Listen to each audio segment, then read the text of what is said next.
This episode is sponsored by Day by Day Book, a guided journal that helps you navigate the ups and downs of change while creating a life you love. For more information on the classic, recovery, or teen daybook, go to livedaybyday.com. Now think about this. Even the law of physics tells us that every day we are in forward motion. So that means you're different today, down to a cellular level, than you were yesterday, or are going to be tomorrow, or the day after that, or the day after that, and so on and so on. So if you view it that way, change seems less intimidating because we realize that we're going through these mini shifts every single day, unconsciously. Now, I believe that creating a more fulfilling life starts with one simple step, and it's what I call planting the seeds of change. Opening yourself up to possibility and asking yourself, what do I want? Welcome to Journeys Through Change, a podcast that inspires women to let go of the fear and say yes to possibility. I'm your host, Noelle Van, an author, creator, and empowerment coach who spent years in corporate America helping innovators and leaders ride the waves of change with ease and grace. I now work with women to step into change and unleash the power they have to create a life they love. Whether you're contemplating a change in your career, relationship, health, lifestyle, or anything in between, nothing's off the table.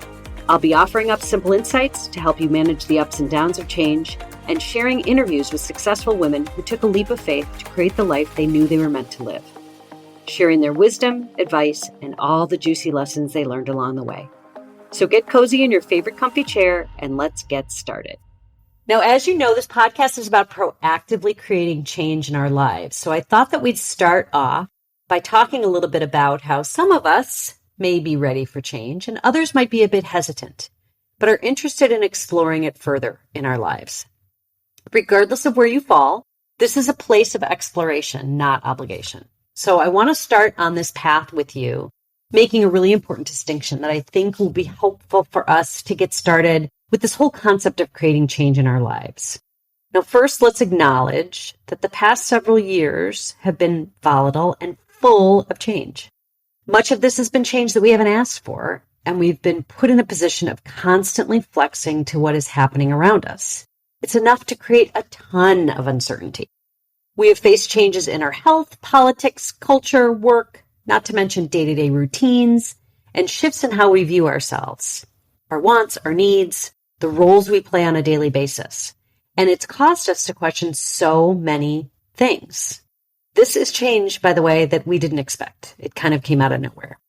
So I would say most change that happens in our lives evolves over time, and often we don't even realize how it transforms us until we're on the other side of it. But I think as we move into this post-pandemic phase, whatever that's going to look like, because I'm not sure we're out of it yet, we'll start realizing just how much it's affected us. So it's no wonder that the thought of stepping into change purposefully may feel, well, less than enticing, especially right now.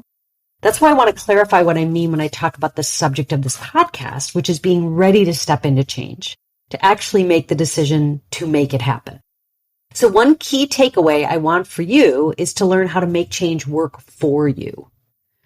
Also, when I talk about creating change, it doesn't need to be a big, bad, scary thing. It can be as simple as a shift in perception or a different approach to a conversation with a friend or a loved one, altering your morning routine or your daily exercise.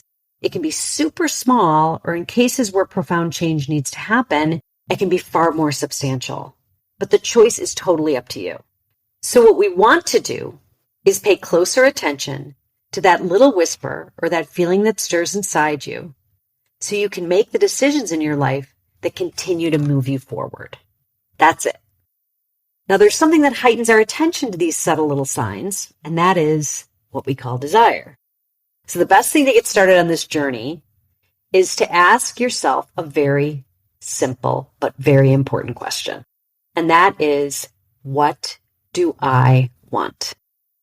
Now, I know this can feel like an intimidating question because it forces you to set expectations, and the potential for disappointment is always there. But I can tell you that this is one of the most important questions you can ask yourself, because the answer can provide you with an opportunity to create something even bigger in your life. Now, I can honestly tell you the first time I was asked this question, I think I actually laughed. I'm embarrassed to say that I honestly felt like it was a trick question. Like most people, I was not brought up to think about life that way. In fact, the subtle messaging I heard growing up went more like, don't get too full of yourself, work hard and good things will happen, or you want to do what? That was a little bit more often than maybe I'd hoped. But it typically was met with a blank stare or a furrowed brow when even the mention of doing something out of the ordinary or norm was spoken. Now, these were all messages that were sent with good intention, but automatically create low expectations and, frankly, are the catalyst for keeping us small and content and safe in our little boxes. Now, every generation has its sets of tapes. And while I'm not here to cast shadows on our mom and dad's parenting skills, especially because these comments are ones they certainly heard from their parents as well, it gets handed down from generation to generation, and it's simply part of life. But the result of hearing this over and over again leaves us feeling a bit off kilter when asked the question, what do you want? It almost feels unrealistic and unworthy of an answer, unless we see there is even a possibility of us getting it. And it's sad to say, but those messages leave us in this state of disbelief and possibility. And we hold on to that into adulthood. So hear me when I say this. Our belief in possibility needs to be strong for us to even fathom answering that question. This is where listening to the success stories from others on this podcast will be invaluable. From those who have stepped into the unknown, it's going to be very, very powerful because it provides us with proof of possibility. And once we become believers, we're more likely to take those chances in our own lives.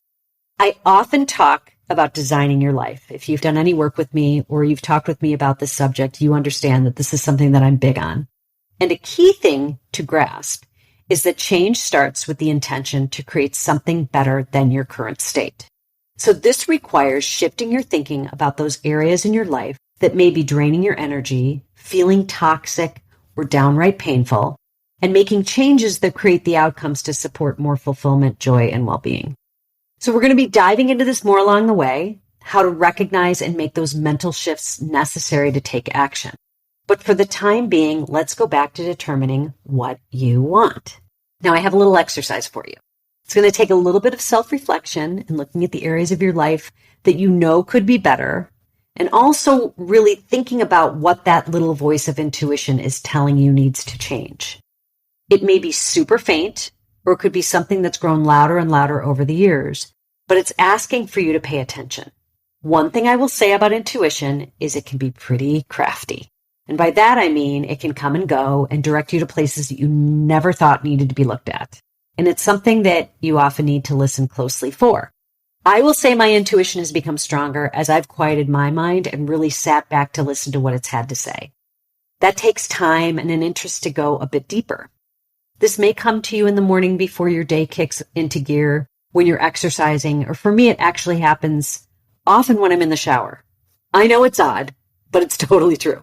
So I think the first place to start is to think about the different areas of your life, your career, your relationships, your health, how you show up for others, your community, and how you create connection in your life, and take those areas and really identify, now this is key, not where they are currently. But if you had a magic wand, where do you want them to be? Back to the question, what do you want? Now, I'm not saying you need to dissect everything that's going on in your life right now, but I will tell you that you will likely have an idea of what needs attention. If that's the case, this exercise should be a little bit easier. So as you go through this and contemplate what you really want, the fear of upsetting the apple cart is going to surface. I can guarantee it. Now think about this. Even the law of physics tells us that every day we are in forward motion. So that means you're different today, down to a cellular level, than you were yesterday, or are going to be tomorrow, or the day after that, or the day after that, and so on and so on. So if you view it that way, change seems less intimidating because we realize that we're going through these mini shifts every single day, unconsciously. Now, I believe that creating a more fulfilling life starts with one simple step, and it's what I call planting the seeds of change. Opening yourself up to possibility and asking yourself, what do I want? So I'm inviting you to dip your toes into the water and get more comfortable with it by consciously putting it into practice. Think about those areas in your life where you can make a shift here or there and try to visualize the different outcomes it could create. Remember, this is just getting used to the concept of creating change, not moving mountains. This is going to be tremendously helpful as you listen to this podcast and start seeing how change can be incorporated into your own life. I want to keep this simple, so I'm going to leave you with this personal realization that I've had. When I think back on my teen years and even in my early 20s, I remember having a sense of anything goes. When I moved out to San Francisco at age 23, sight unseen, having no idea what I was doing, I packed up my car with my best friend and we were on our way without a plan. I look back now, many years later, and I laugh at our fearlessness. When I work with women who want to create change in their lives, fear often shows up, and it will with you too. And they tend to revert to good old practical adult wisdom to keep themselves from getting too carried away, and you can almost see the wind come out of their sails. And soon the idea of making something happen goes right out the window. It's the craziest thing, but can happen in an instant. So be aware of this, that your mind has a need to return to safety. That's all it is. Thoughts like, I'm supposed to be practical, or I shouldn't waste time or money on anything that's not a sure thing, are merely belief systems that have been ingrained in us since we were little. So as I leave you today, I invite you to let go a little bit and let your heart lead the way. Don't let the tapes of the past discourage you from dreaming and dreaming big. Replace those thoughts with, what would I do if success was a given? How can I improve how I feel every day? What brings more joy, love, and fulfillment into my life? Will there be potential risk involved? Of course there will be, but let's face it, every day we're here on planet Earth is a risk. Always remember, there are no guarantees in life, so why not do what we can to make our time here the best it can be? Give yourself the opportunity to think about what you want and all the possibility that's out there for you to step into. That's it for now, and until we meet again, take the time to ask yourself this one simple but incredibly critical question. What do I want? And give yourself the grace to answer it honestly. Thanks for listening to the Journeys Through Change podcast. You can find us on Spotify, Apple Podcasts, or really wherever you get your podcasts. And be sure to follow us and leave a review if you've enjoyed this episode.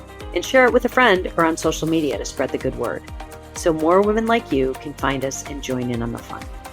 For more information on the podcast or Day by Day book, go to livedaybyday.com.